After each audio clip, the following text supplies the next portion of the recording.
Scotland, land of bagpipes and kilts, whiskey and Braveheart legends. But the real story proves far wilder than any Hollywood movie. This is a land shaped by fierce clans, ancient castles, brilliant poets, revolutionary inventors, and countless rebellions.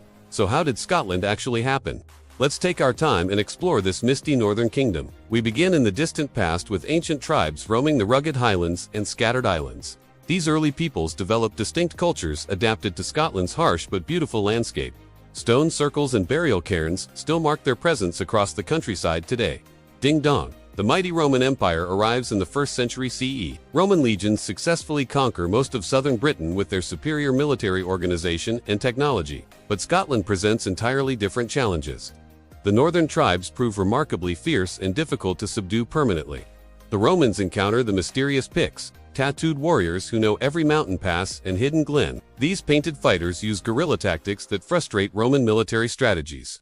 Eventually, the Romans build Hadrian's Wall to keep these troublesome northern tribes out of their conquered territories. Despite repeated attempts and military campaigns, Rome never fully conquers Scotland. The northern tribes maintain their independence and traditional ways of life. This early resistance to foreign conquest becomes a defining characteristic of Scottish identity. Knock knock. The 500s bring new arrivals from Ireland. The Scots people cross the narrow sea and establish settlements in western Scotland. Over time, they give their name to the entire land. Multiple kingdoms gradually form across the region. Dalriada emerges in the west under Scottish rule. The Picts maintain control over northern territories. Anglo-Saxon Angles establish themselves in southern regions. For several centuries, these different peoples compete and sometimes cooperate.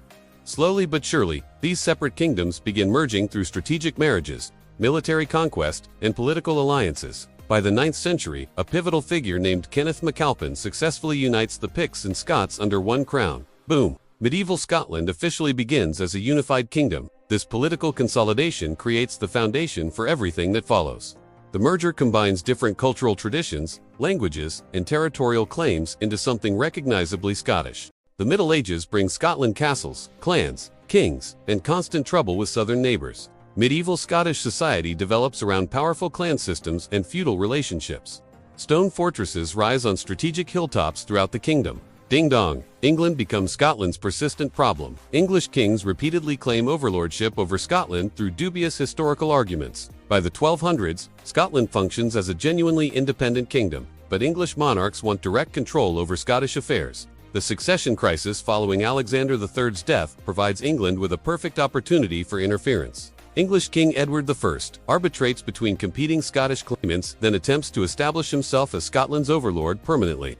In 1297, William Wallace emerges to lead fierce resistance against English occupation. His early victories inspire Scottish nationalism, though with considerably less face paint than Mel Gibson's Hollywood portrayal suggests. Wallace's military campaigns prove that Scottish independence remains possible through determined resistance. After Wallace's capture and execution, Robert the Bruce takes up the independence cause and claims the Scottish crown. Bruce proves a more sophisticated military and political leader than his predecessor. He combines guerrilla warfare with diplomatic maneuvering. The decisive moment arrives at Bannockburn in 1314. Knock knock. Scotland's smaller army defeats England's much larger invasion force through superior tactics and intimate knowledge of local terrain. This stunning victory secures Scottish independence for the immediate future. For the next several centuries, Scotland struggles continuously between powerful competing clans, rival royal claimants, and persistent English pressure. Internal conflicts weaken the kingdom's ability to resist external threats effectively. The Auld Alliance with France provides Scotland with a crucial counterbalance to English power. This diplomatic relationship allows Scotland to threaten England's rear during French wars, though it also drags Scotland into conflicts beyond its immediate interests. Medieval Scotland develops a distinctive culture, combining Highland clan traditions with European courtly customs. Gaelic poetry and music flourish alongside imported architectural styles. Scottish universities emerge as centers of learning that rival European institutions. However, political instability remains chronic throughout this period. Royal minorities, disputed successions, and clan warfare prevent Scotland from achieving the stable governance necessary for sustained prosperity. The kingdom survives but rarely thrives during these turbulent centuries. The 1500s bring the Protestant Reformation crashing into Scotland with tremendous force. This religious revolution transforms Scottish society completely and permanently. John Knox preaches with fiery intensity against Catholic practices and papal authority. Ding dong, Scotland converts to Protestant Christianity, though not without significant internal conflict. The Reformation divides Scottish society along religious and political lines. Catholic nobles resist while Protestant reformers gain popular support. Mary, Queen of Scots, becomes tragically caught between these competing Catholic and Protestant factions. Her personal choices and political alliances alienate various Scottish groups. Eventually, she flees to England seeking protection, only to face imprisonment and eventual execution. Her son, James VI of Scotland, inherits a kingdom divided by religious controversy. When Queen Elizabeth I dies childless in 1603, James also becomes James I of England. Scotland and England now share the same monarch for the first time. However, the two kingdoms maintain separate governments, laws, and institutions. This personal union creates new opportunities but also fresh tensions. Scottish nobles gain access to English court positions while maintaining their traditional privileges. Religious and political conflicts continue simmering throughout the 1600s. Wars, rebellions, and civil wars plague both kingdoms. The execution of Charles I shocks European monarchies and demonstrates the power of parliamentary government.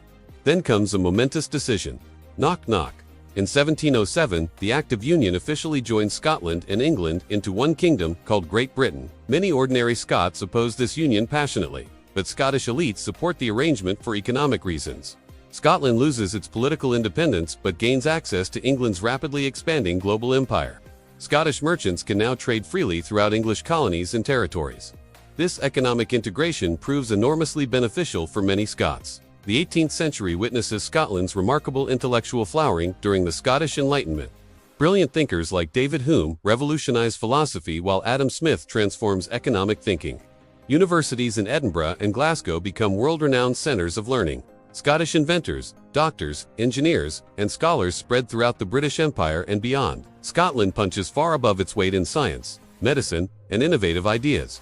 Edinburgh earns the nickname Athens of the North for its intellectual achievements. But not everyone celebrates Scotland's integration into the British system. The Highland clans maintain traditional loyalties and resist cultural assimilation. Ding dong. The Jacobite risings attempt to restore the exiled Stuart dynasty through military force. These romantic but ultimately doomed rebellions culminate at the Battle of Culloden in 1746. British forces systematically crush the Highland army and then brutally suppress Highland culture. Kilts, bagpipes, and Gaelic language face official prohibition. The 19th century transforms Scotland through rapid industrialization. Coal mining, shipbuilding, and steel production make Scotland wealthy and globally important. Glasgow grows into the second city of the empire with massive industrial capacity. Workers flood into Scottish cities seeking employment in factories and shipyards. Living conditions often prove terrible, but wages remain higher than agricultural work can provide. Scottish engineers and products become famous worldwide. Simultaneously, millions of Scots emigrate to America, Canada, Australia, and other destinations. Economic opportunities abroad attract ambitious individuals, while clearances force others to leave. Scottish immigrants establish communities throughout the English-speaking world. The 20th century brings devastating world wars that hit Scotland particularly hard. Scottish regiments suffer enormous casualties in trenches and battlefields. The industrial economy supports the war effort, but faces decline afterward. Post-war economic decline closes traditional industries like shipbuilding and coal mining. Unemployment rises while population decreases. Many Scottish communities struggle economically during this difficult transition period. Knock knock. North Sea oil discovery in the 1970s suddenly transforms Scotland's economic prospects. Massive petroleum wealth flows into Scottish and British treasuries. However, debates rage over who controls this valuable resource. Late 20th and 21st centuries bring political devolution and renewed independence discussions. In 1999, Scotland regains its own parliament after centuries without separate representation. Ding dong. Independence debates reignite with fresh intensity. The 2014 referendum sees Scotland vote narrowly to remain within the United Kingdom. However, Brexit in 2016 changes political dynamics completely. Scottish voters overwhelmingly oppose leaving the European Union.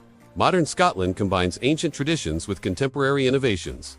Whisky exports and Highland games coexist with renewable energy projects and technology companies. Edinburgh festivals and Glasgow's music scene maintain Scotland's global cultural presence. From ancient Picts to modern parliamentarians, William Wallace to renewable energy, Bannockburn to Brexit debates. That's Scotland's continuing story. Cheerio!